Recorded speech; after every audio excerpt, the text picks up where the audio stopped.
the waves they can interfere. That's right, yes. So if we notice in the background if there is somewhere where the gravitational waves interfere, then at the places of constructive interference, the effect could enhance.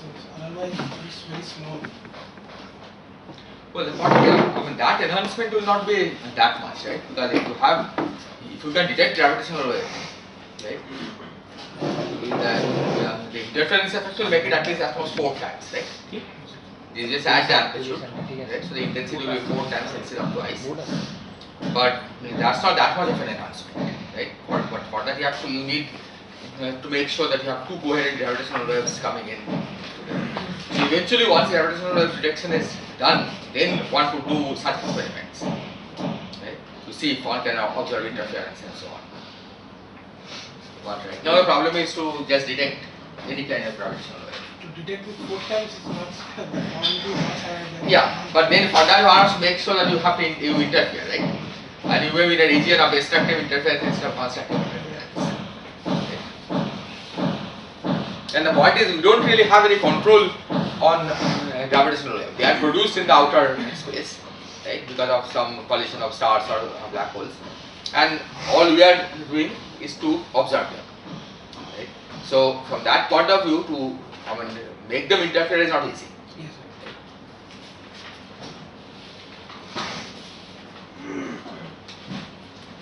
Are there any other questions?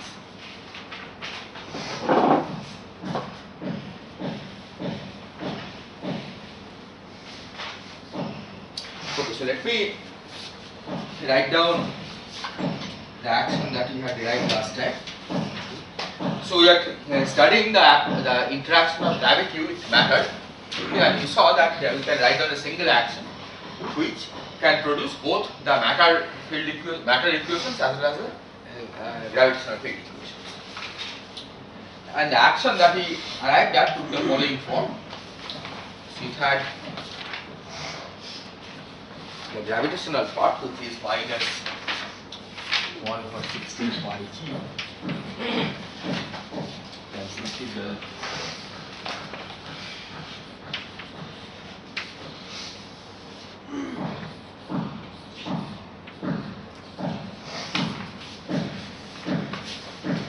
minus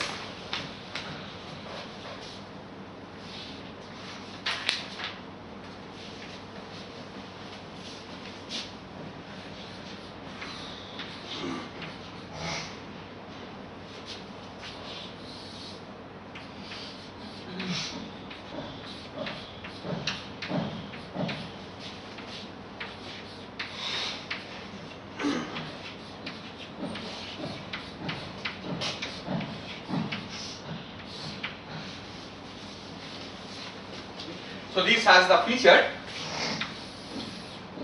that once we vary with respect to x, capital X, okay, then of course this is irrelevant, and we get the equations of motion for capital X, which is the geodesic equation.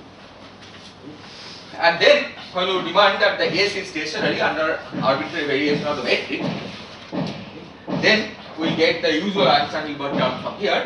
So this gives you the R mu nu minus half R G mu nu is when you vary with respect to G mu nu, and this one gives the matter energy quantum potential. Okay, and this normalization has been adjusted so that you get precisely the correct normalization.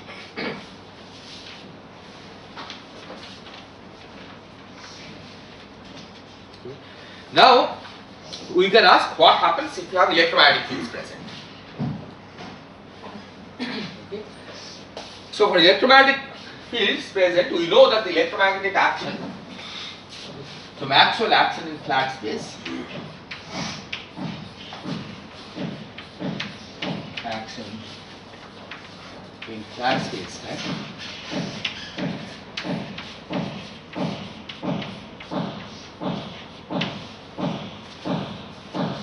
Is C times the integral d4x beta mu rho beta mu sigma f mu nu f mu sigma. Is this familiar to everybody? right? If you vary with respect to capital mu, then you get the equation d mu or del mu f mu equal to 0. Okay, essentially you vary with respect to a, so f mu nu it gives you a partial mu of a nu, okay, and then of course it's automatically antisymmetric, so you just get a factor of 2. Then you integrate by parts, and that gives you partial rho f rho sigma. That's this equation. Okay, the coefficient of delta nu gives you this equation. So given this form, and C is undetermined, right? Because classical Maxwell action, the equations of motion is not affected by C. Okay, so if you are just asking for classical equations of motion, then C can be arbitrary. So given this, we can now ask how to generalize this to curved space. Okay, that suppose you want the curved space equation, namely instead of wanting this equation, suppose you want d mu f mu equal to 0, okay, which is the curved space equation of motion. How do you generalize it? And you can easily guess what the corresponding generalization will be. In curved space, this should become integral before x m square of minus determinant g mu rho g mu sigma f rho sigma. So when if mu nu is defined as d mu a mu. Yeah, but what is called f mu nu? F mu nu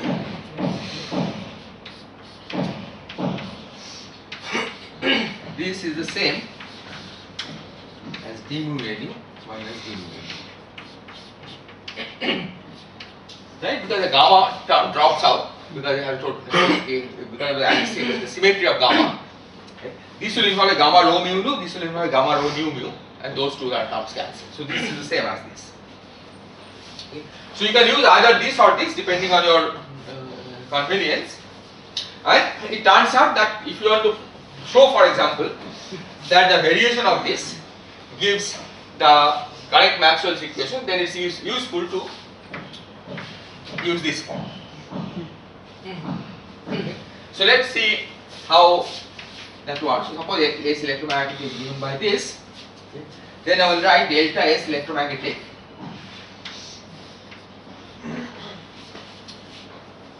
So yeah, we can vary this or this, okay, but that's just a factor of 2.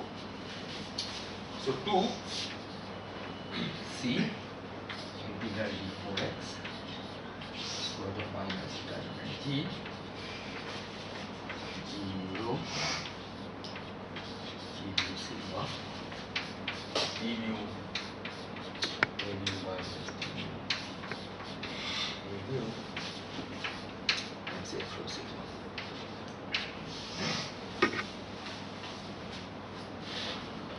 Sorry, delta.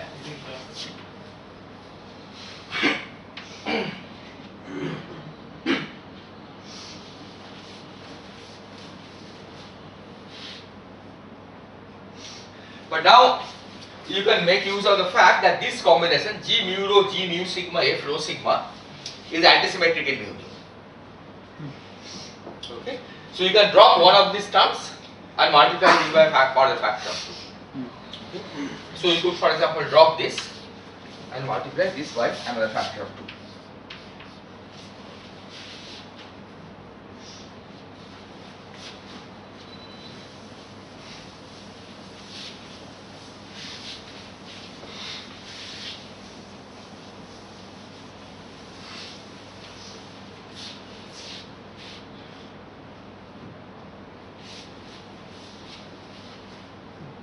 It is clear?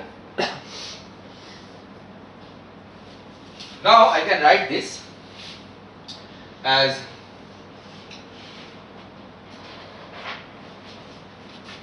delta SEM 4C integral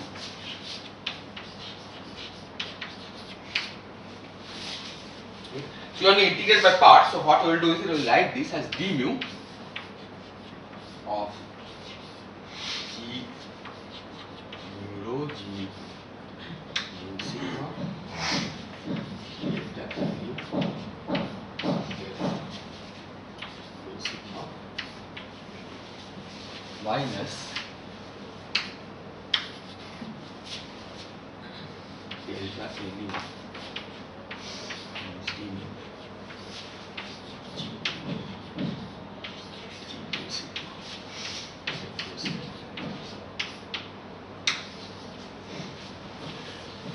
Okay, because d mu distributes in the same way as the ordinary derivative. So d mu acting on all of this, there is a term which involves d mu delta nu, which is already here, and then there is a term where d mu acts on the rest of the stuff which I have subtracted out.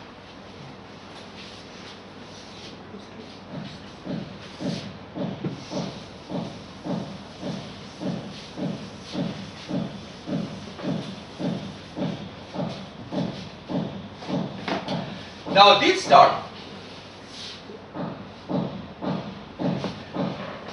over here actually is a total derivative. And the way in which to see this is that you think of this, see the whole thing that appears here is a vector, right? This is a vector field, so call this J mu. And at some point we have derived an equation of this form, d mu J mu is 1 over square root of minus determinant G del mu of square root of minus determinant G times J mu. Okay, this is the general result that we have derived from using the definition of d mu.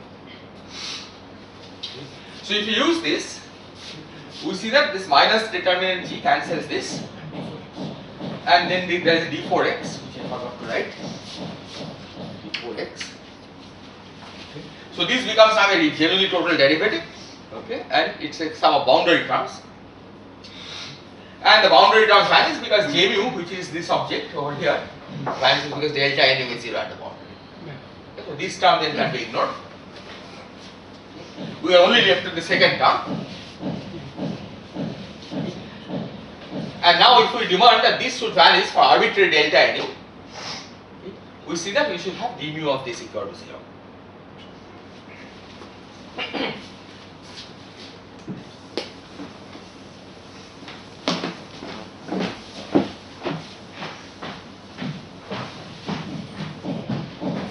So delta ACM equals 0 for arbitrary delta nu implies d mu of this quantity G 0 sigma 0, which is the same as d mu. Yes.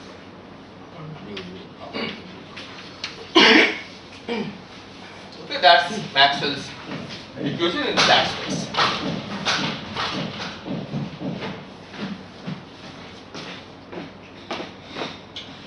So this means that to this action, if you want to couple electromagnetic field also to gravity, we should add to this plus C integral d4x work of minus determinant G mu rho G mu sigma F mu F rho sigma.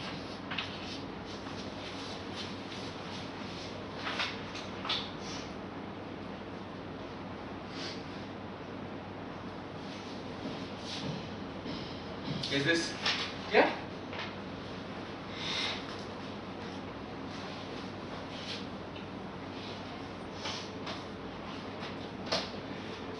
But now you see that once you have added this term in the action, the Einstein's equation has got new terms. Because now when you vary with respect to delta G, with respect to G, okay, then this gave the R mu nu minus half R G mu nu term. This gave the energy momentum tensor due to matter. Okay? But this one will give a new term. And you can guess what it will give. This will give the energy momentum tensor due to electromagnetic field. Okay? But that of course depends on the normalization. Minus 1/4. Right? Yeah, so what you can show is that only precisely for C equal to minus 1/4, the equations of motion that we will get by varying with respect to G will be the correctly normalized Einstein's equation. So this I leave as an exercise.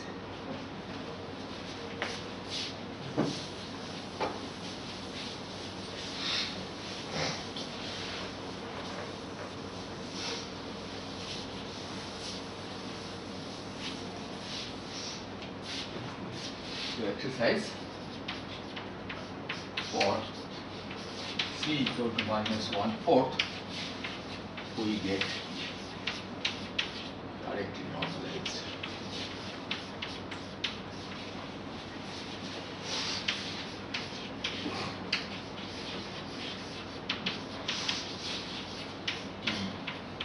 Electromagnetic mu behind Einstein's equation.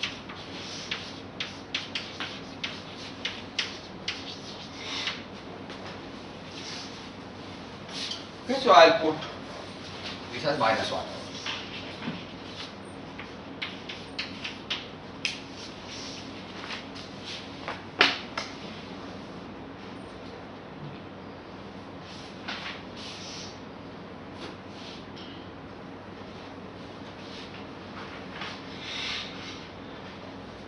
Now this is the correct answer, provided the matter that we are using is uncharged.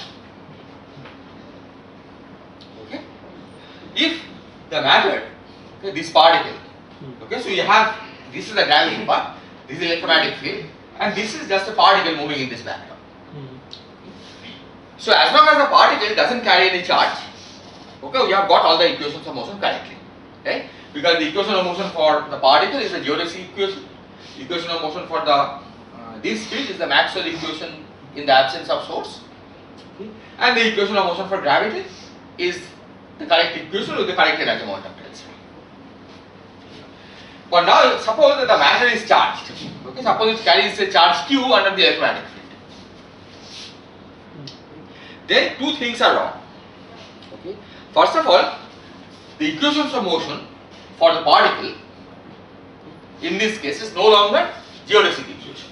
Right? There is a force term on the right hand side, right? The Lorentz force term, which you had written down. Right? If you recall that the equation of motion for a charged matter, okay, has of course the usual geodesic term on the left hand side, but there is a force, Lorentz force term on the right hand side.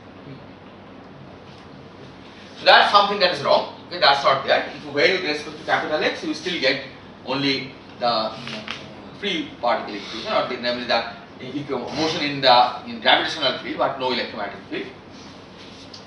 The second thing that is wrong here is in the absence of a charged particle, the Maxwell's equation should have a source term. This is no longer the correct Maxwell's equation. Okay? There should be J mu on the right hand side. If the particle carries charge. Right? Okay, so that is also missing. So this suggests that we have to add a new term to the action, which describes the coupling of electromagnetic field to the particle. And I'll leave as an exercise to check that the following coupling works. If the particle carries charge q, then delta u of x.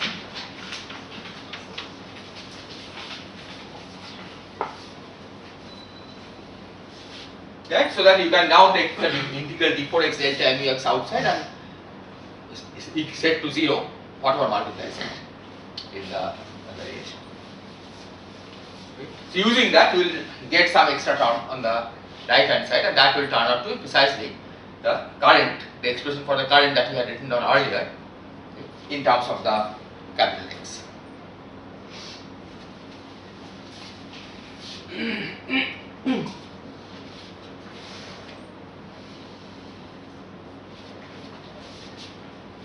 Any questions? Okay, so this you should try to check. Is the relation of mu and mu very X or means capital X or tiny? Yeah, so this is the place where you are varying mu. In Right? For varying capital X, of course, you don't have to do that. Right? For varying capital X, you can do it at this stage itself. mu X plus del. Exactly. Mu capital X plus delta of capital X, right? And then expand it out. Okay, because the variation of capital X is always as an integral over d. Right? It's only when that you are trying to calculate the correction from Maxwell's equation, right? In this term, it's delta mu of x integrated over the 4-dimensional space, right? So you have to express this one also in that form. Right? Only then you can collect the coefficient delta mu of x and set it to 0. So for example, in the Maxwell's equation now, we will have this whole thing. Integral du times delta 4 of small x minus capital X. Right? And that is the current, right? The current, if you recall, had such a delta function with a covariant form, right? It basically reflects the fact that the source for that the charge particle produces is localized in space time. Right? It's there only when the particle is located. Right? It's not spread everywhere in space time.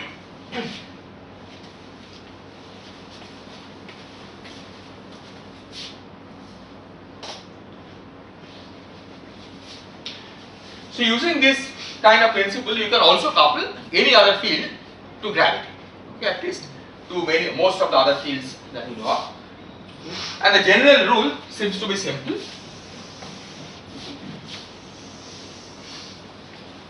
Rules for coupling field theory to gravity.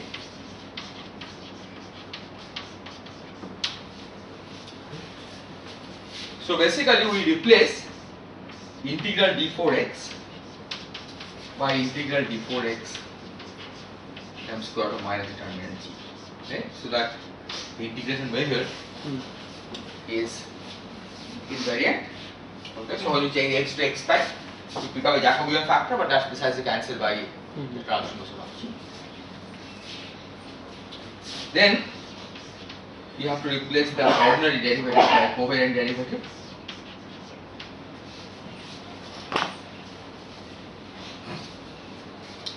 And then you also have to replace eta mu factors by g mu.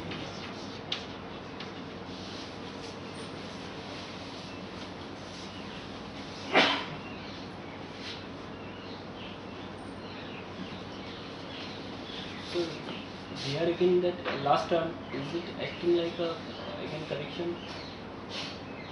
Which last term? That q mu dx. Yes. Is it working like another connection or something? Okay, this is basically the integral a dot dx term, right? Even if in the suppose you didn't have gravity, right? But you just have a particle moving in the electromagnetic field, and you want to write down an action that couples the particle to the electromagnetic field, then you will basically write the same action. So this part really doesn't depend on a metric, okay? Which is important because if this depended on the metric, then the variation with respect to the metric would give you a new term in the energy moment potential, right? Which you don't want because you already have got the correct terms from these. So this is an additional term to the action, right? Which was there, which would have been there even in the absence of gravity. Also, the coupling of the particle to the electromagnetic field shouldn't affect the metric. Yes, exactly. So the point is here, well, it could in principle, right? It could in principle, there could have been a g mu somewhere, right? But these indices are contracted in such a way that the natural index of a mu is downstairs because these are the elementary fields. X mu has its index up, so you don't need a metric to make this contraction. Okay? This is not always that way. Sometimes, if you add a new interaction, okay, that new interaction could give rise to new term in the energy momentum tensor because the new interaction may require a metric to write down.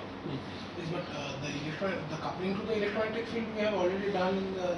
Exactly. So the point is that these already give the correct energy momentum tensor.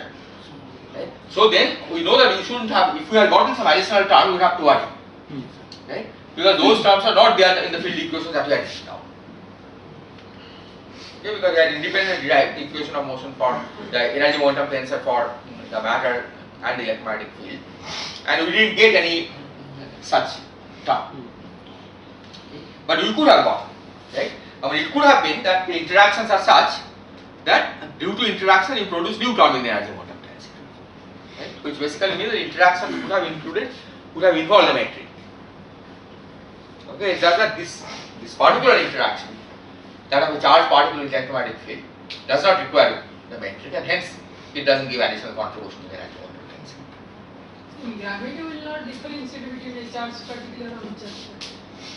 Yes, the gravity, exactly. So the gravity doesn't distinguish between a charged particle and uncharged particle.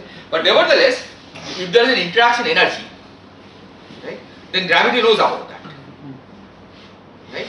For example, the hydrogen, gravitational field of the hydrogen atom is not the same as that of a proton plus that of an electron. Right? Because the binding energy of the electron to the proton, right, that also gravitates. Right? So in this sense, it's not that the gravity is insensitive to interaction, right? But this particular kind of interaction is something that gravity doesn't see. So you can also see that massless particle charge can also create gravity. Yes, massless particle charge can also create gravity. Of course, here if you set mass equal to 0, you don't see this. Right? So for photon, you have to write the action in a slightly different way, right? Because then you cannot use this parameter u has to be chosen appropriately. Yeah. But indeed, once you normalize it correctly, the photons can contribute to the energy momentum tensor. Sir, in this interaction term also, if the I write a mu and dx nu, nu lower, Yes. then I have to write some g there. That's right. Yes. When g is coming into the interaction. Yes. So the one, if you take x lower nu as your independent variable, Yes, sir. right? Then in terms of that, it looks like there will be a contribution to energy momentum tensor. But then this term will also change, right?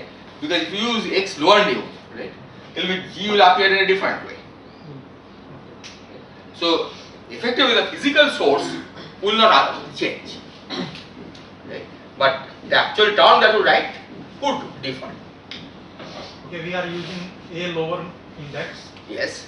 and x upper. X upper index, exactly. Because those are natural indices that appears in the.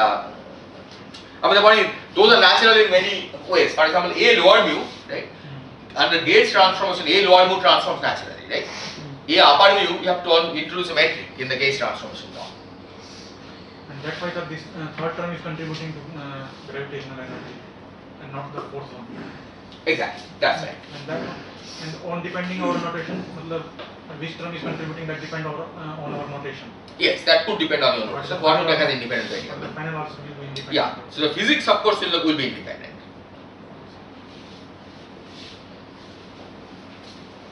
Okay. And this has to do with the fact that if you have a function of multiple variables, right, and suppose you are trying to extremize, okay, you can make a redefinition of variables, right? Instead of using x, y, you could use x plus y and x minus y.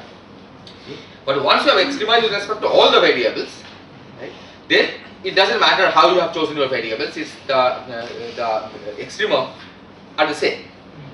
Right? If you decide to extremize only with respect to part of the variables, then of course you cannot compare. Right? So similarly here, I mean, once you use the equation of motion for the metric and x mu, right, and electromagnetic field, then it will not matter how you have chosen your variables. Right? The collection of all these equations, okay, you can transform one to the other, okay, by simple linear combinations.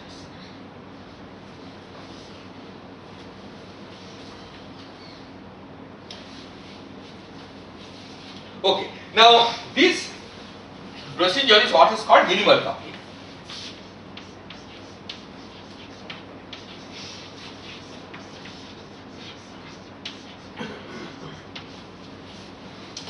But this need not be the only possible kind of terms you can add to the action. Okay. There can be non-minimal terms in that you add to the action. Okay, here I will give an example. So non-minimal terms.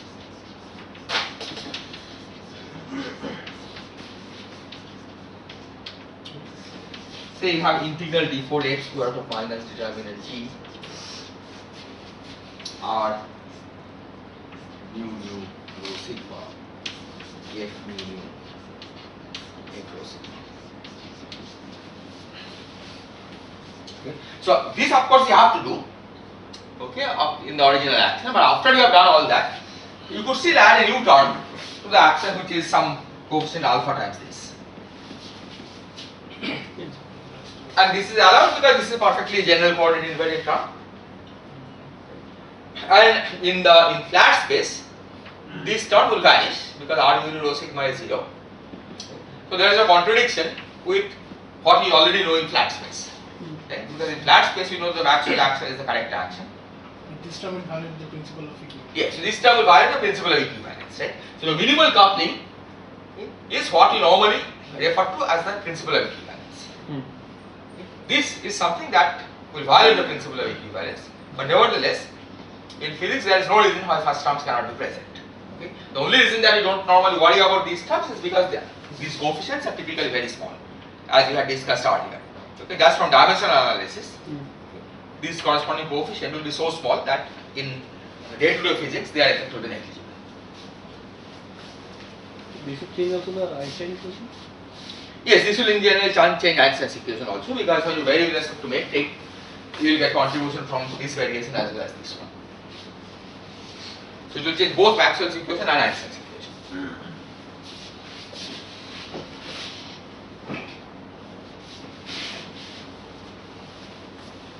Sir, Yes. sir, if we will have two charged particles, Yes. then we can change that capital X to X1 and Q to Q1, M to M1. Similarly, M2, Q to X2. Exactly. And similarly, we have to give another interaction term between them.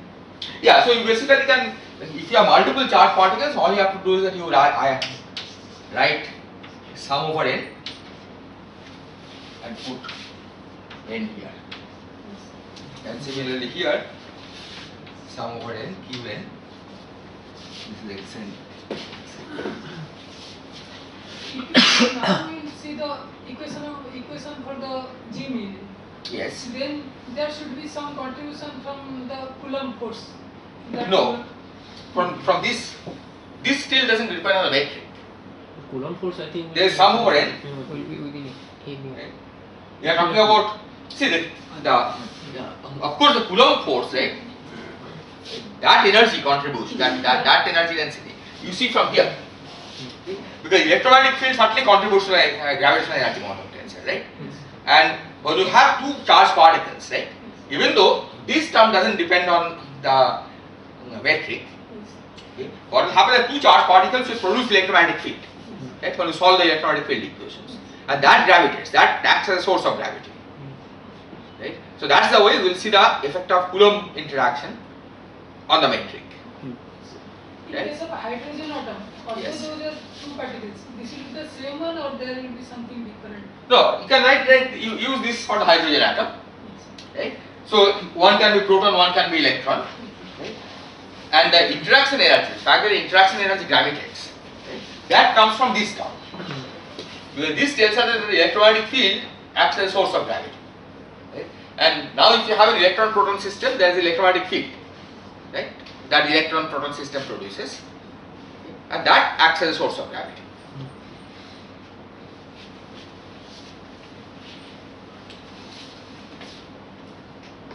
Is this okay? Okay, in fact, it's not just the electromagnetic field energy, but also the, for example, the kinetic energy of the electron and proton. Okay? Those will also contribute. Okay? Those will come from here. So the binding energy gets contribution both from the kinetic energy term as well as from the electromagnetic field energy. So all of those will add and gravitate. Whole system can be described by this action. Yeah, whole system. So these are of course classical, right? But to the extent that you can describe the hydrogen atom as a classical system, right, it can be described by this action.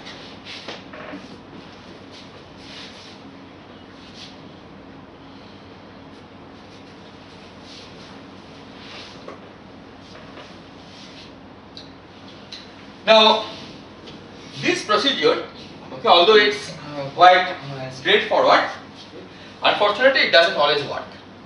Okay? And it doesn't work when there are spinor fields, right, Dirac fields. So I'll now try to describe how we go about solving that problem, and this requires developing a new formalism. But first let me illustrate where the problem is.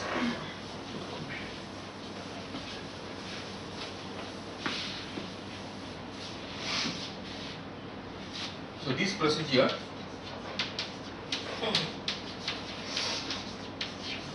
Minimal coupling. pardon? This procedure meaning the minimal coupling procedure. Yeah, this procedure of replacing the ordinary derivative by covariant derivative as we have discussed. This will not work for that. This will not work for Dirac. Okay.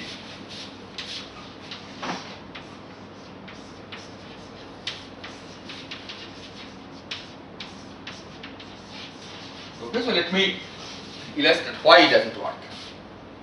What are the difficulties? So let me begin by writing on the flat space R.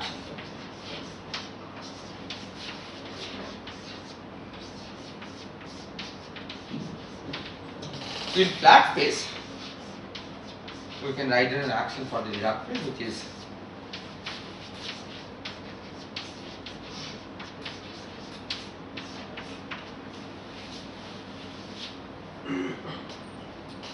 this psi of course carries an index, the spinor index, which I have suppressed. Okay. These are all, these M has to be thought of as an M identity matrix, and these gamma mu's are matrices with spinor index.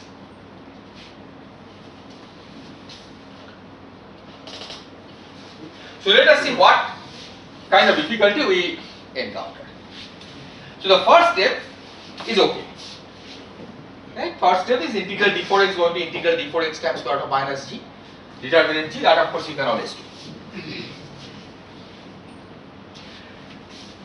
This replacement, replacing ordinary derivative by covariant derivative, that runs into problem here. This gamma mu will change. Yeah. So first of all, forget about gamma mu. First, let's look at this partial derivative, del del x. You are supposed to replace this by covariant derivative. But covariant derivative is not something unique. It depends on which field it's acting on. Right? For example, for scalars, okay, if it acts on a scalar, then ordinary derivative is the same as covariant derivative. Del mu phi and d mu phi are the same. Okay. If it's acting on a vector, okay, covariant vector, then it has a very specific structure.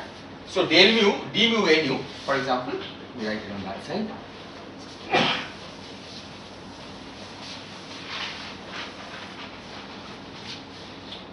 D mu nu is rho mu nu minus a rho.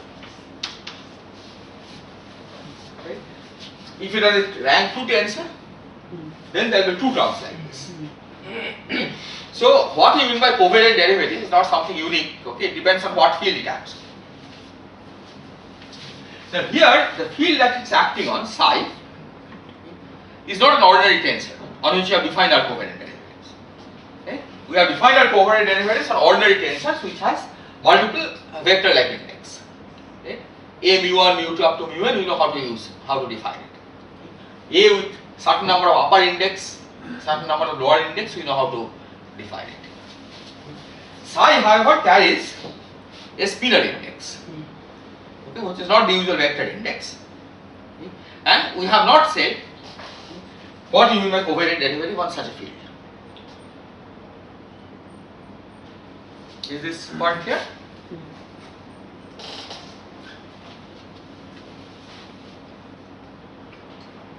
Now we can take a naive approach, which is that because psi is a spinor, okay, which seems to be a new kind of index, we can treat it as a scalar. Suppose we try to, be brave and treat just psi as a scalar, okay, because it's a spinor. We have not defined covariant derivatives on such indices. Suppose you just think of psi as a scalar and proceed and see what happens. So if we treat psi as a scalar, if we think of psi as a scalar,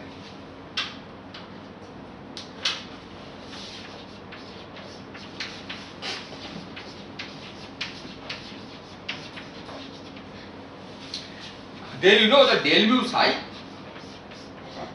transforms as covariant vector.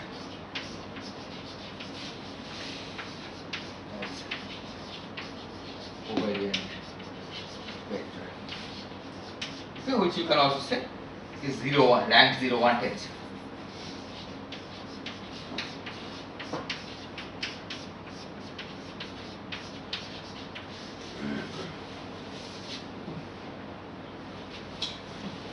So if we want the action to be invariant, then gamma mu should transform as a rank 1, 0 tensor, right, or a contravariant vector. Okay, then this combination will be invariant, will be like a scalar. But gamma mu is not a field. Okay? Gamma mu is a matrix. Okay, it doesn't make sense to say that gamma mu transforms. Okay, a matrix is a matrix given to us once and for all, right? The Dirac matrices you are given and then you have to work with it. So it makes no sense to say that gamma mu transforms. Okay, gamma mu's are the usual gamma mu's that you are familiar with. So you see that just thinking of psi as a scalar doesn't work. So just Yes. gamma mu's we actually solved as a consequence of del u del upper mu of psi means p mu equals to m square. That's right. And that we solved. So gamma mu's follow the preferred algebra. So that was the. That is true. But now the point is when you are trying to write down the equation, right? What will you take for gamma mu? Suppose somebody. It will be some g mu times p mu equals to. But gamma mu doesn't depend on p, right? See, gamma mu are just fixed matrices. Suppose you have to, p comes when you try to solve it, right? First you have to give the Dirac equation, right? Then comes the question of solution. Okay? When you write the Dirac equation, psi is a 4-component scalar, right? And gamma mu's are given as some matrices. Right? Okay, and we cannot say that the gamma mu's change from one coordinate system to another coordinate system, right? Then the gamma mu's are not fixed matrices. Okay? Gamma mu's have to be given once and for all to write down the equations, and then you have to make sure that whatever be the gamma mu's which have been given, okay, with those gamma mu's, the equations, the action is invariant when you make a change of frame. Right? And that basically means that this cannot be the story, right? That if gamma mu's are fixed matrices, okay, then clearly you cannot have psi transform as a scalar. Okay, because then there is a contradiction, del mu psi transform as a vector and then this is not a scalar. So this is the problem that we face when you try to generalize into Dirac equation, when you try to make Dirac action covariant. Okay, I have written here in terms of the action, but the same difficulty arises when you try to work with equations of motion. Okay. That if you try to make the Dirac equation covariant, you run into exactly the same problem, right? So it's not a problem that you are facing just because you are demanding an action principle. Now, as I said, there is a solution to this, okay, but this solution will require developing a whole new formalism, okay, which I will try to do. Okay, and we will not probably get to Dirac equation today, but at least we can try to begin by writing down the formalism.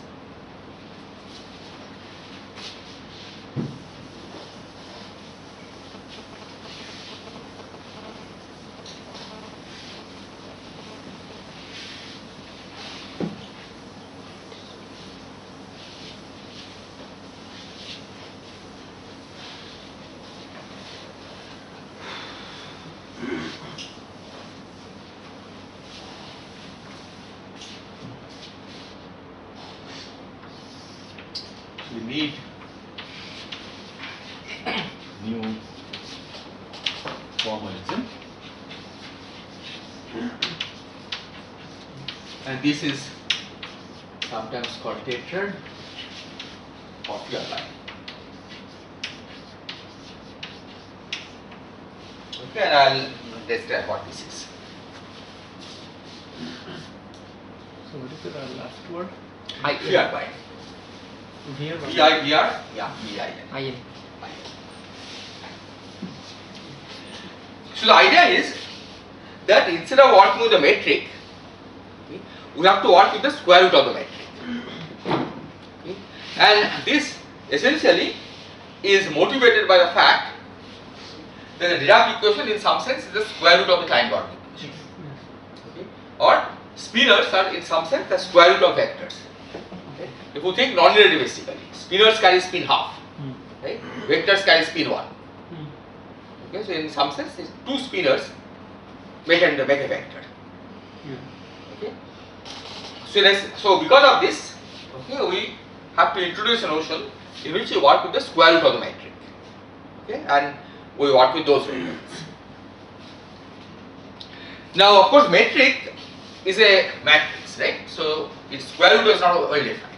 Okay? It has many square roots. Okay? But we have to work with all those square roots simultaneously. So let me explain what this means. So G mu nu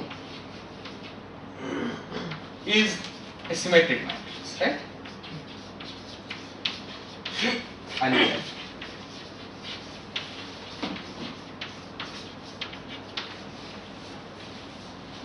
so this means that it can be diagonalized by an orthogonal transformation. So this means that G should be writable as S G diagonal S transpose. So G diagonal has the structure minus lambda 0, lambda 1, lambda 2, lambda 3, and S transpose S is identity. So the components of S's will be different for different points. Yes, exactly. So, So I can write it as S of x, and the eigenvalues will of course also be defined for different points. So this is another point. The only thing I want to use is the fact that G, because it's Lorentzian signature, it has one negative eigenvalue and three positive eigenvalues. And I can always choose my orthogonal transformation matrix such that the negative eigenvalue is the first one and the rest are positive. Okay, so in this notation, lambda 0, lambda 1, lambda 2 and lambda 3 are all positive.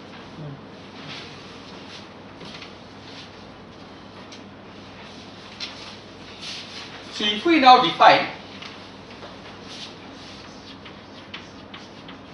the matrix E, which is S of x times square root of lambda 0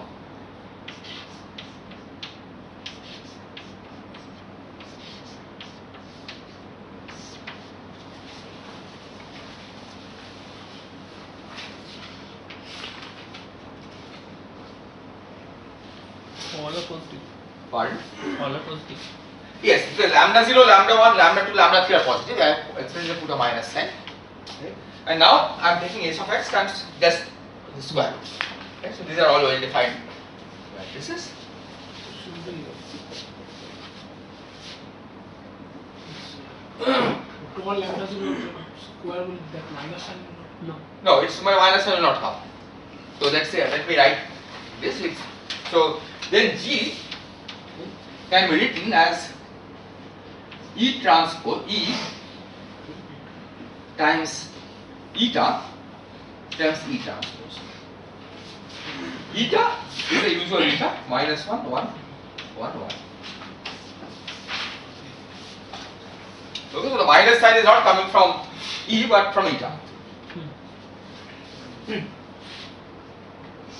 Is that clear? So the point is E, you write it S times this.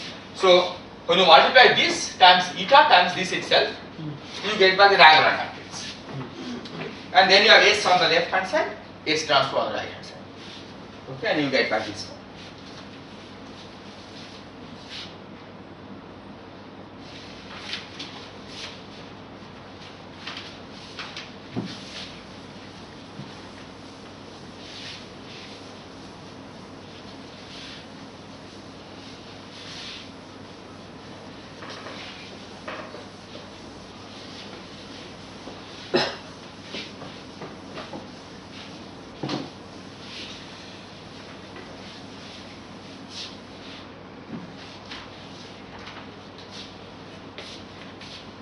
So in component notation, let me write the component notation.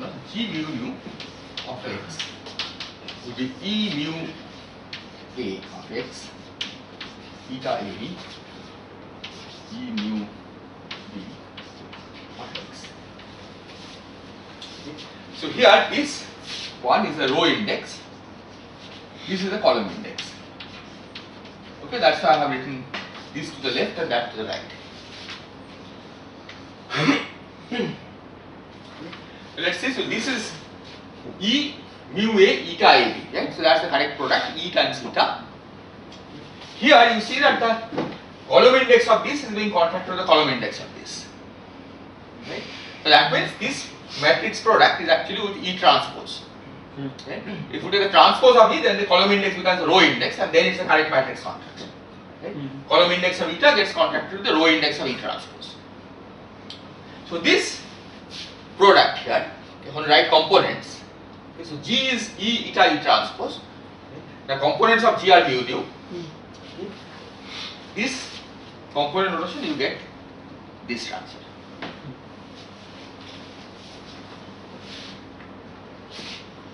Is this clear? So this variable E mu A of x, okay, this is what is called the tetrad on the Fiat line.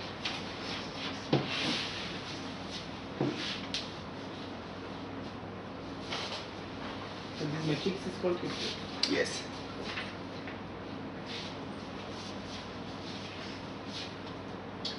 And you see that this has all the information that the metric has. Because if we know this, we can calculate the metric. Right? So which means that this has the complete information as the metric.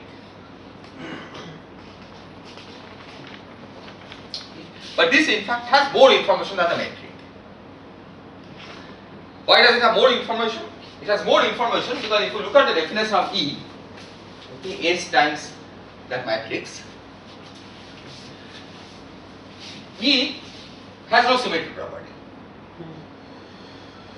Okay? There is no reason why E mu has to be symmetric. So E has 16 independent components, 4 times 4. 16 independent components.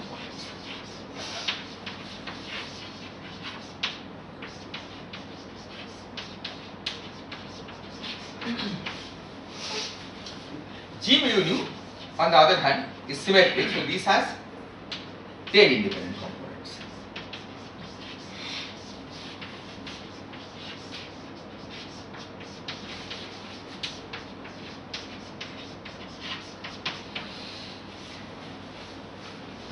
So more than one tetrad can give a More than one? tetrad Yes. can give a single matrix. Exactly, that's what it will look like. Right? That because there is a 16 independent components and this is only 10, right? It must be that there is a 6 parameter family of E's which give the same metric. Okay? But now we will try to characterize that 6 parameter family.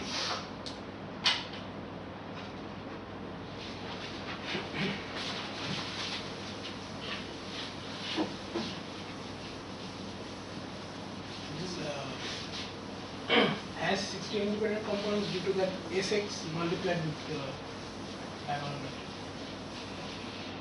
Due to? Means E has 16 independent components because S is also multiplied with the diagonal matrix. Yes, exactly. So physically, what Sx means, what information Sx contains.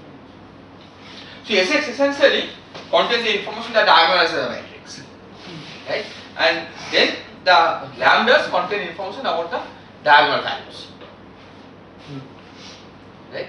So Sx tells us how to diagonalize it, and lambdas contain information about diagonal values of the matrix.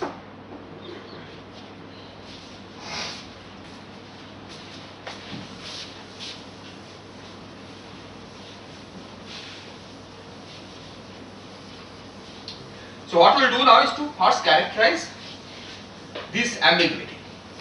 Okay, the fact that E has more information than the metric. Right? Where is that more extra information going? So suppose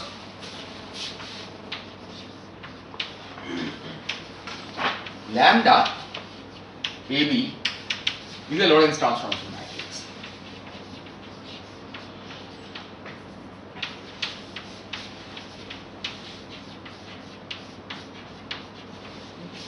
Generally lambda transpose is equal to eta.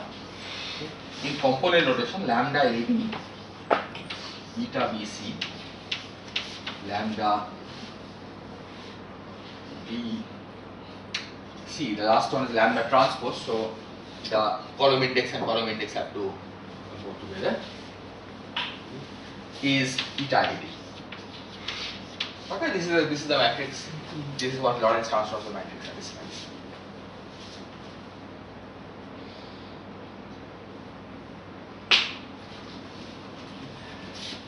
Now it follows from this that E mu A and E mu A times lambda A E mu C lambda C A of X describes same G mu. Okay, so E tilde mu A.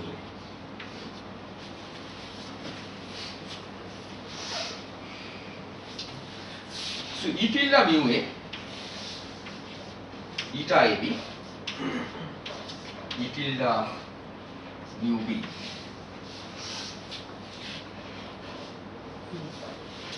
So E tilde mu A is E mu C lambda CB, CA, right? Eta AB, and then E tilde mu B, so that's E mu D lambda dB.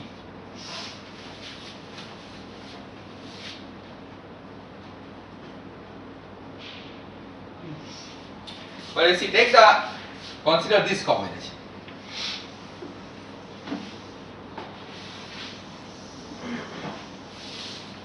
Lambda CA eta AB lambda dB. This using this CD. is just eta CD. So this gives you E mu C eta CD E mu D, which is precisely G mu.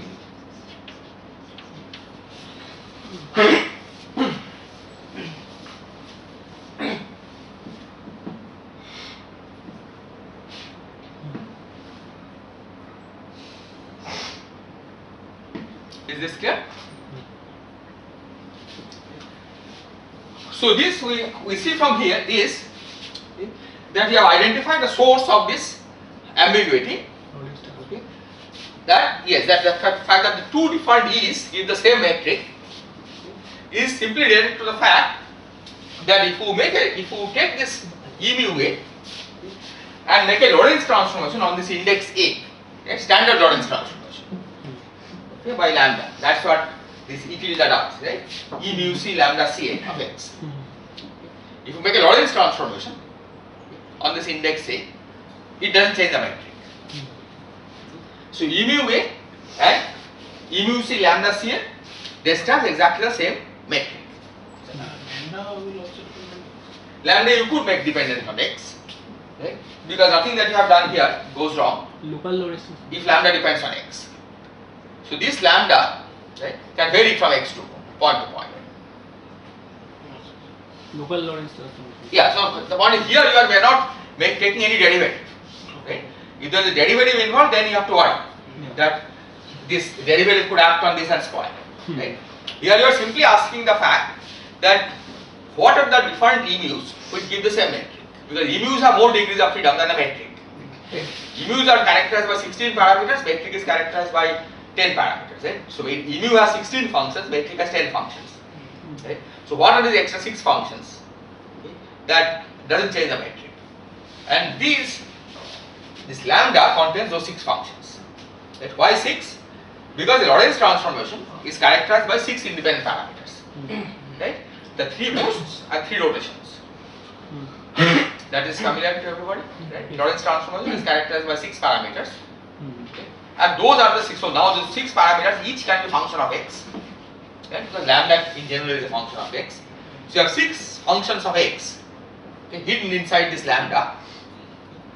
And those 6 functions change E but don't change the metric. So that is the ambiguity, and this is what is called the local Lorentz transformation.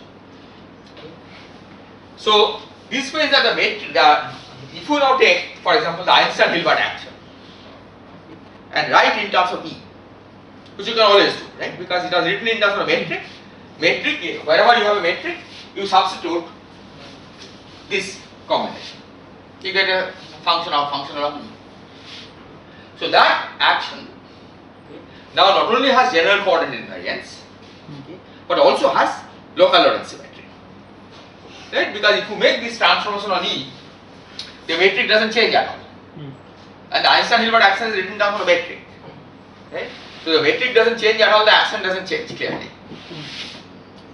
So this is a new symmetry of the action when you write in terms of E. General coordinate invariance of course is very much there, but on top of that, the action written in terms of E now has this additional symmetry where you can replace E mu by this, and the action remains unchanged. Or if you are more used to using equation of motion, you said the equations of motion remain unchanged when you make this replacement. Is this point clear? When we studied that G mu making it diagonal, there was a independence of A is that reflects. Yes, exactly. That's basically what is showing up here. So let me emphasize again that this is something that is a new kind of symmetry. It's not very useful in the sense that this is of course just describing redundancy. Right? In terms of metric, this redundancy was not there. Metric had the correct number of, not correct number of degrees of freedom. Of course, metric also had general coordinate invariance. You have to gauge fix. Okay. Now, when you write the action in terms of the Feuerbach or the tetrad, okay, we not only have general coordinate invariance, okay, but also this additional local Lorentz transformation, which you have to gauge fix. Okay. And that gauge fixing will remove the 6 extra degrees of freedom that you have in E, okay, and get back to the number of degrees of freedom that you have in the metric. And then you have to gauge fix general coordinate transformation, okay, as we had done earlier.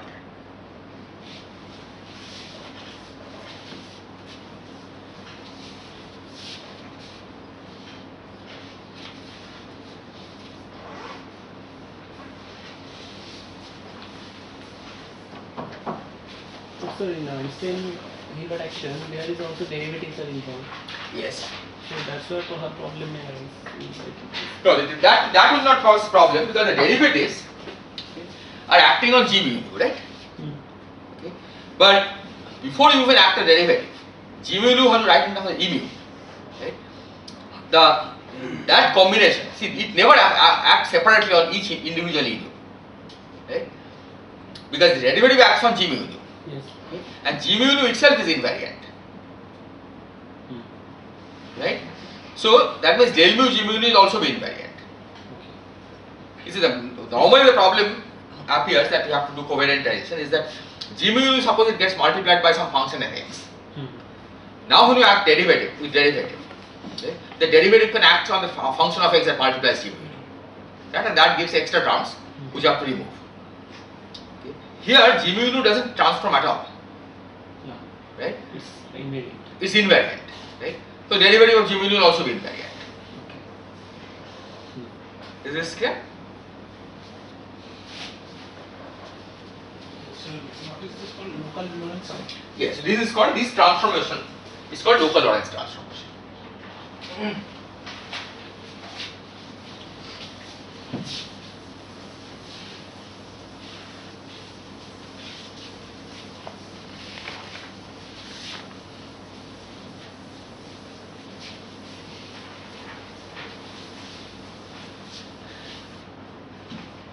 So the strategy is to use E mu A of x as independent variables.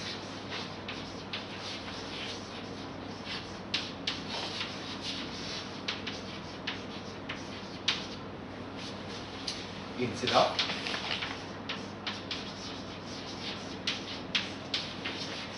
G mu of x, and this immediately implies that we have additional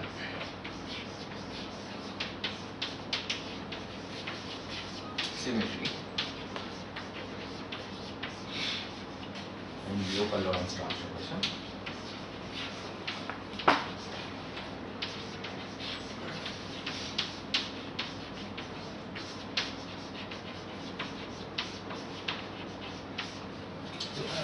It's only that for this E, if you write the equations in terms of E mu, this symmetry is visible. So this symmetry is always present for G mu. Well, this symmetry, I mean, it doesn't make sense to say that this is present for G mu because all fields are neutral. Right? On G mu, this symmetry doesn't act. So G mu goes to G mu under this symmetry. Right? So if G mu are the variables, then having a symmetry which doesn't act to the fields at all is no use, right? So this is relevant only if E mu are used, right? Because then E mu are actually transformed, right? And the action is invariant under this transformation. So this is coordinate transformation or gauge transformation? This is coordinate transformation? No, this is not coordinate transformation, right? This is a transformation on, it doesn't change the coordinates.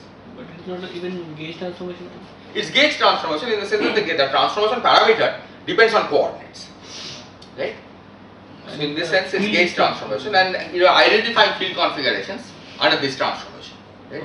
E mu A and E mu A multiplied by lambda actually describe same field configuration. Just like in ordinary Maxwell electromagnetism, E mu and E mu plus del mu lambda describe the same field configuration, right? Physical field configuration. They give the same electromagnetic fields. Right? The same is true here. E mu A is not physical. Okay? The metric is more physical than E mu A, even though metric itself can be changed under general coordinate transformation, but at least metric is more physical than E mu A. E mu A has some additional degrees of freedom, just like the A mu in electromagnetism had this additional degree of freedom. Okay? And you represent that additional degree of freedom by saying that it's a gauge degree of freedom. Okay? On E mu A, the action of this gauge transformation is E mu A going to E mu A times lambda A B. So this local Lorentz symmetry acts as E mu A of x equal to E mu A, E mu B of x times lambda B A x. Okay, lambda satisfies lambda is a lambda transpose.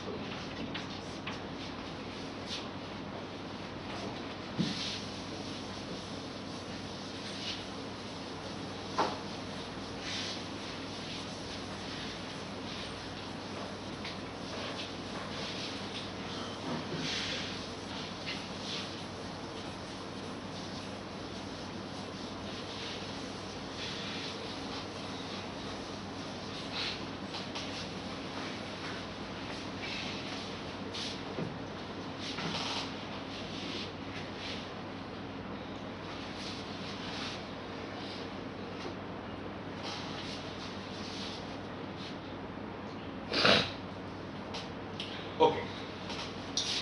Now, because we have decided that we are going to use E mu A as our independent variables, we have to now also determine how the other symmetries act on E mu A. In particular, general coordinate transformation. Right? We had seen earlier that general coordinate transformation acts in a certain way on the metric. But now we are saying that we are not going to use metric as our independent degree of freedom, we are going to use E mu A as our variable. So we need to know how the general coordinate transformation acts on E mu A. Okay? So for this, it's best to start by writing down the general coordinate transformation on G mu. Okay? So we know that G mu nu goes to G prime mu nu of x prime, which is del prime mu x rho del prime mu x sigma 0 sigma of x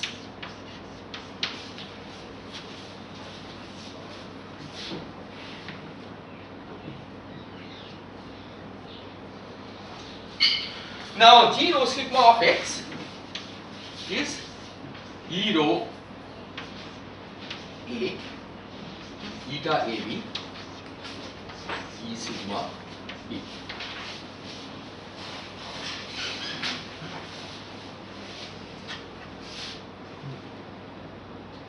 Okay?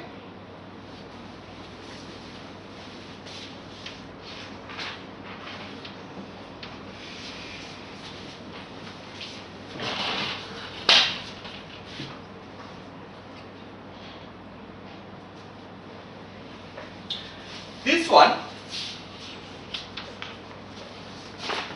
by definition, should be E prime mu A of x prime eta AB E prime mu B of x prime.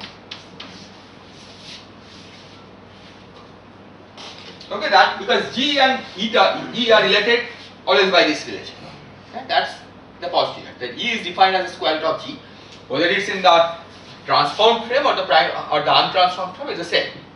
Okay, E is always the square root of G. That means G and E satisfies a relation of this kind both for in the prime variable and also in the unprimed variable.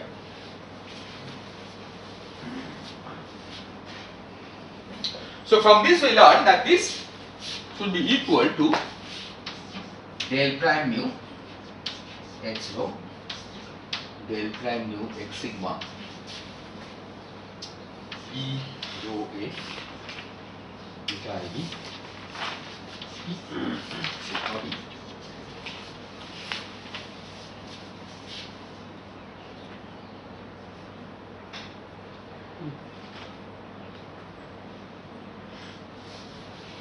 And now we can compare the two sides to figure out what E prime should be in terms of E. So this suggests that E prime mu A x prime should be del prime mu x rho E rho A of x. Okay, namely this part.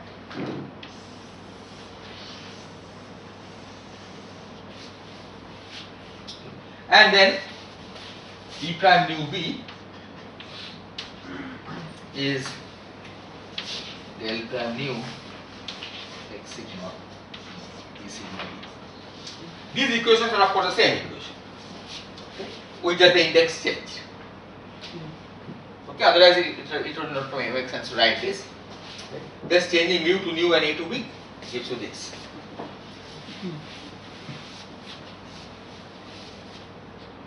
This is a vector. Okay. Yeah, so this means that E prime mu A transform as a vector. Now I should emphasize that this is of course not unique, because you always have the freedom of multiplying this by local Lorentz transformation, because you are comparing what you know is how the metric transforms, right? We also know that knowing the metric you cannot reconstruct the E uniquely, right? There is always the freedom of local Lorentz transformation. So when you say that the general coordinate transformation acts this way, it is a convenient choice. It is possible to choose the general coordinate transformation to act this way.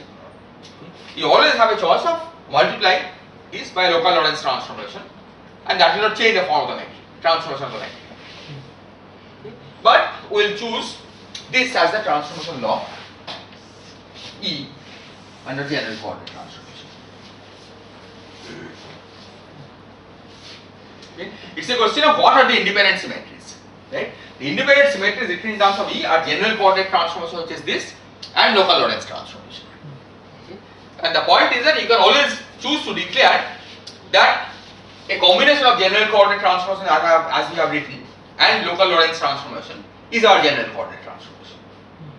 Nobody can prevent you from doing that, because on the metric it acts exactly as general coordinate transformation. Lorentz transformation. As far as the metric is concerned, it's as good as just an ordinary general coordinate transformation. So for this reason, we cannot start from the transformation of the metric and determine uniquely how it should act on E. Okay, because you always have a freedom of multiplying by local Lorentz transformation from the right.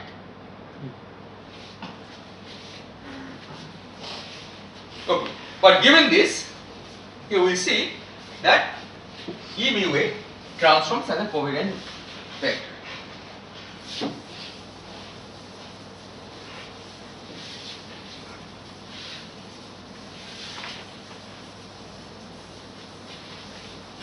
we see that there is one index A which does not change.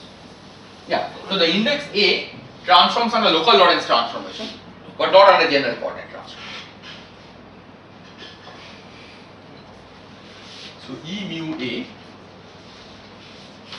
transforms as a covariant vector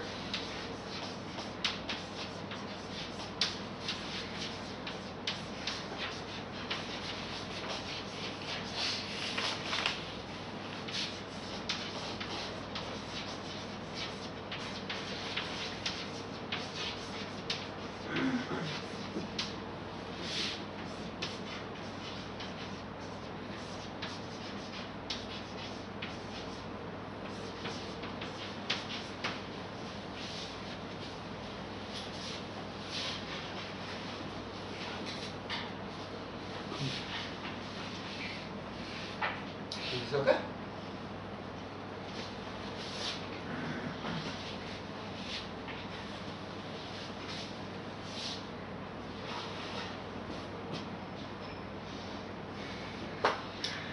Now similarly, okay, let me now introduce a new definition. The definition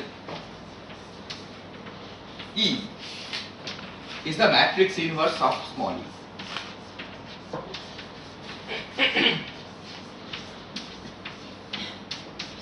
It's not an independent degree of freedom, of course, because doing small e you know capital A.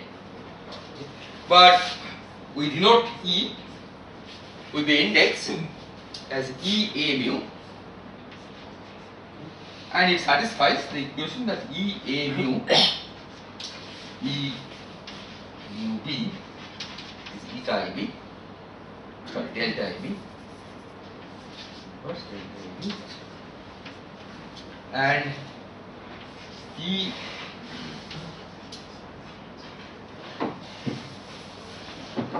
E mu A E A B is delta mu. Yeah, because at this, once you have this, the second equation follows, because left and right inverse of the matrix is the same. Okay, so this says that capital A is the left inverse of small e, and this says the capital A is the right inverse of small e.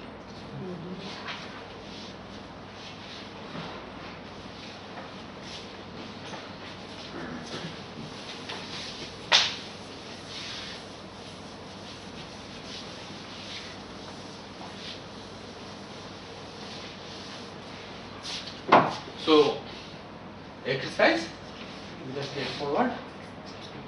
First, show that E A mu transforms as contravariant vector.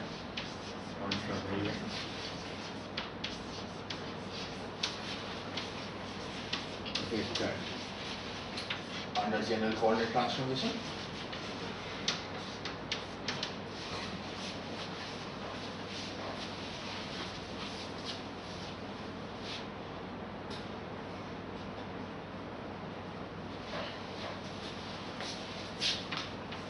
And 2 is to show that E A mu goes to E B mu lambda B A under local Lorentz transformation.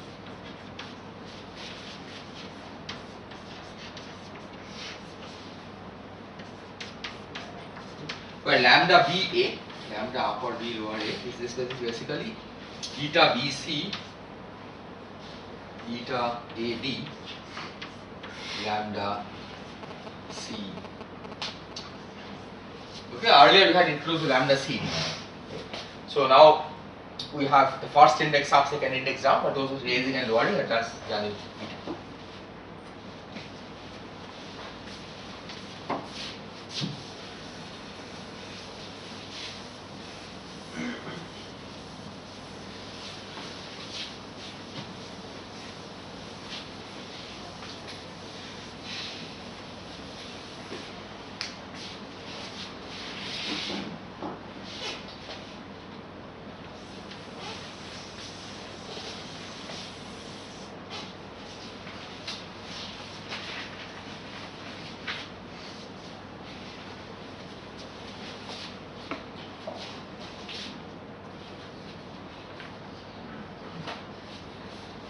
Is this clear? Now, using these new variables, we can, of course, our main goal will be to understand how to write Dirac equation, okay, or the Dirac Lagrangian. But even ordinary fields, the coupling of ordinary fields to gravity can be enormously simplified if we use the Fiersteins. Well, I mean, you may not think of this as an enormous simplification, okay, because it doesn't buy you that much, okay, except that the organization becomes simpler. Okay. But at least it can be put on the same footing as Dirac field using Fiersteins. Okay, so let me describe that, and then next time we'll continue. So let's suppose that we have a field A, ordinarily Maxwell field. A mu and you have E mu A. Okay, this is the Fierstein. So these are our independent variables. And from E mu A, we also have E mu. Okay? Because this is derived from here. Now, instead of taking these as our independent variables, I always have a choice of taking the following as independent variables. A hat A as A mu times E A d A mu and E mu.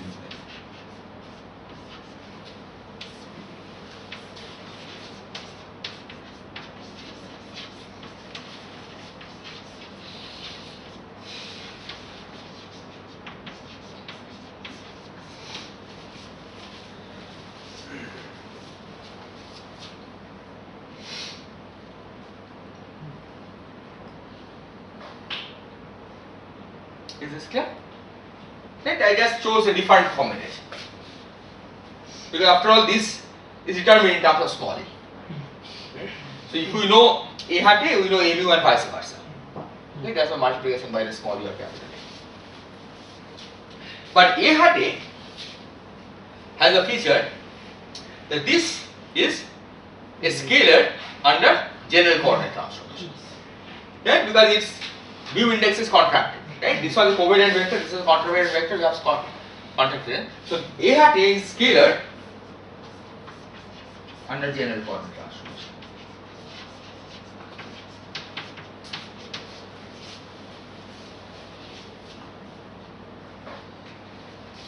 But of course there is some price to pay. That this now transforms under local Lorentz transformation. Right? Because this transforms under local Lorentz transformation. Okay, A mu earlier didn't transform under local Lorentz transformation, but A hat A will. So it transforms by some Lorentz transformation matrix as a covariant vector.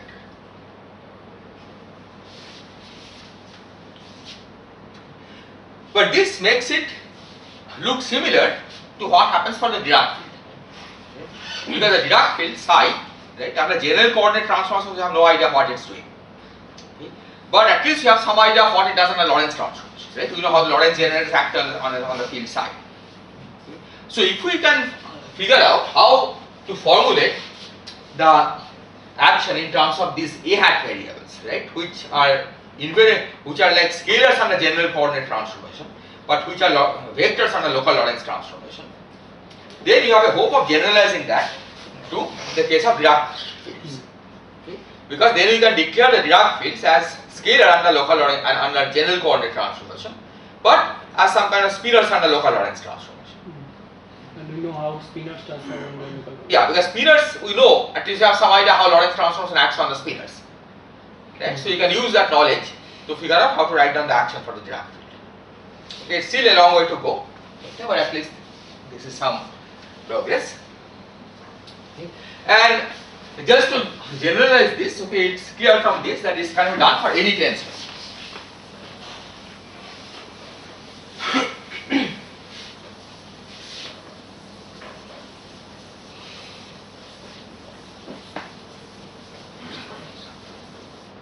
So if we have some general tensor, say P mu1 to mu n, mu1 to mu m, we can trade it in for another tensor P hat a1 to n, b1 to bn as follows. We just take E mu1 a1 up to E mu n, sorry, this is E m, mu n n, and then E E1 mu1 to E em mu n times P mu1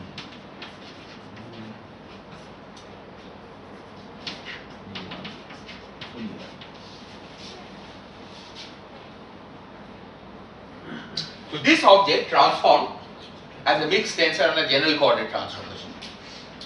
This object is a scalar under general coordinate transformation. But on a Lorentz transformation, it transforms in some representation of a Lorentz group. And so the idea is that if we can figure out how to write down covariant derivatives acting on a general representation of the Lorentz group, then we can generalize it to define covariant derivative on the Dirac field. Okay. And because we already know how covariant derivative acts on a mu, okay, from this we can try to figure out how it should act on this. Okay, and that will give us a clue as to how to define covariant derivative on a general representation of the Lorentz group. Okay, and this is what we will try to study during the next few lectures. Right, so in this representation, the gamma mu's will transform in the reverse Lorentz. So the gamma mu's, as we will see, will not transform, right? But gamma mu's you have to replace. Okay, gamma mu's will transform, but the gamma mu's will, instead of using gamma mu's, we will write this as E a mu gamma a. Okay, gamma a's will be the fixed matrices. Okay, the way we will proceed is we will think of the gamma a's as fixed matrices. E a mu's, of course, transform the vectors.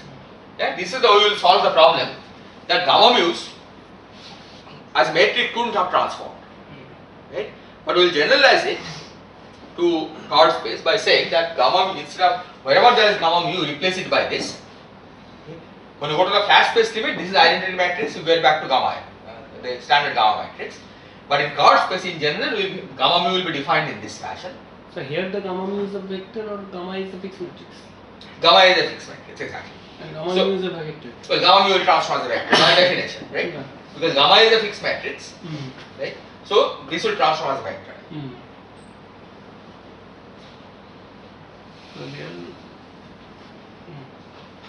Okay, so on a general, so once you write it in this form, right, then the invariance on a general coordinate transformation is manifest, right? yes. Because we declare the size are scalars on a general coordinate transformation. We write everything in terms of Lorentz. Yeah. So now the only subtlety will be to make sure that the action is invariant on a local Lorentz transformation. Right? The general coordinate transformation will be trivial because size will declare as scalars on a general coordinate transformation.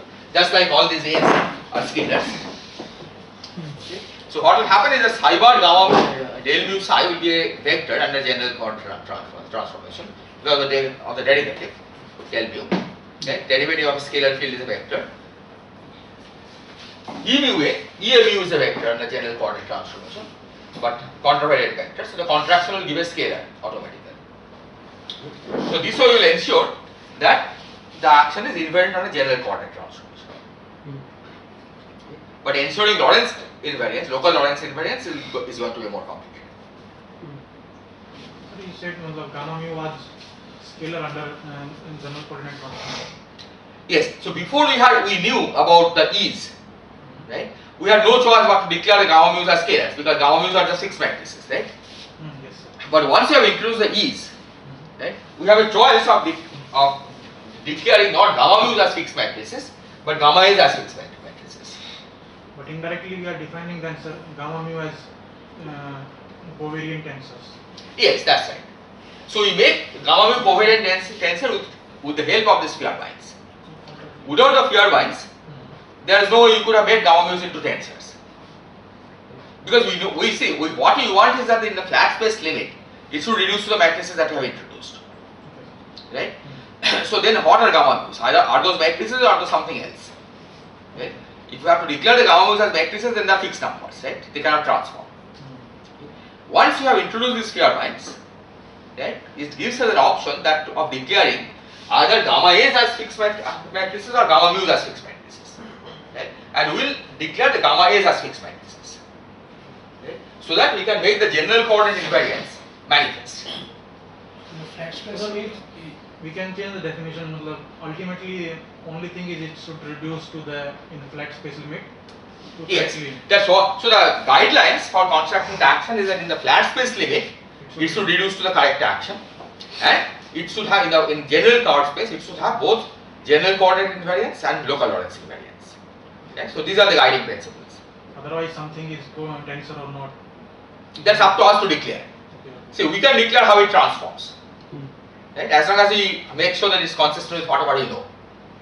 Right? So writing it this way, okay, it's clear that in the flat space it reduces to the standard gamma matrix because this is this identity matrix. Right?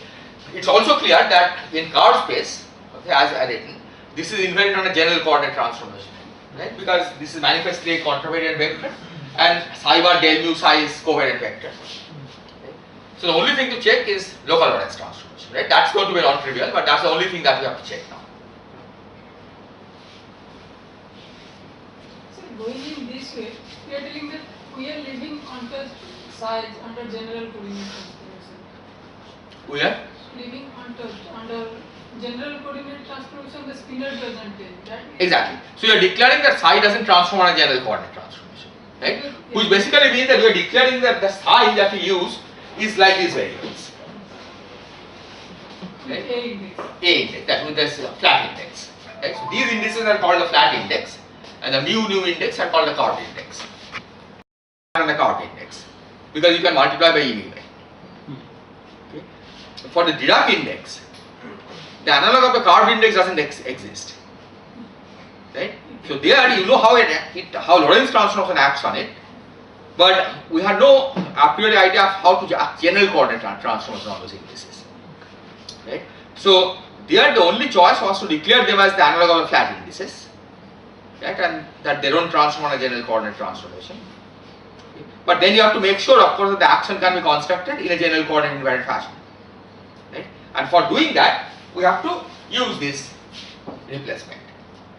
Yeah, that when there is gamma mu, we will declare this as E A mu times gamma A, when gamma is being fixed matrices. Okay. Now it's clear that this transforms as a vector on the general coordinate transformation, and hence the total Lagrangian that we wrote down transforms as a scalar.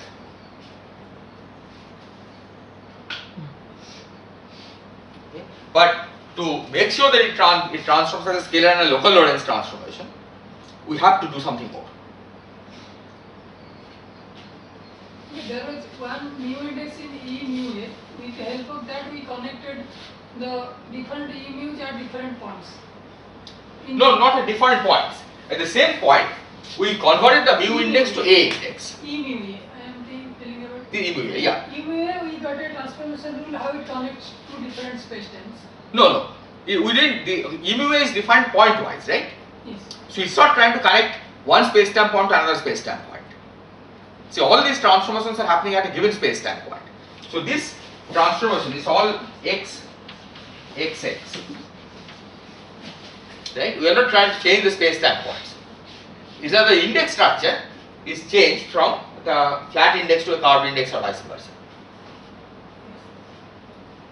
Yeah, in some sense I am telling that because at that one index in E mu, there is a parallel transport concept there is vector part. Yes. But for psi you cannot do like that. Well, for psi, as I said, this the notion of parallel transform that we had introduced earlier, based on general coordinate transformation, that doesn't exist because everything is a scalar, right? But under local Lorentz transform, so now you have to also ask whether under transport there is a local Lorentz transformation acting on the field, right? So now the parallel transform you could define in terms of local Lorentz transformation, but not the way we had defined earlier, right? Because the earlier definition of parallel transport where use general coordinate transformation, under that everything is scalar.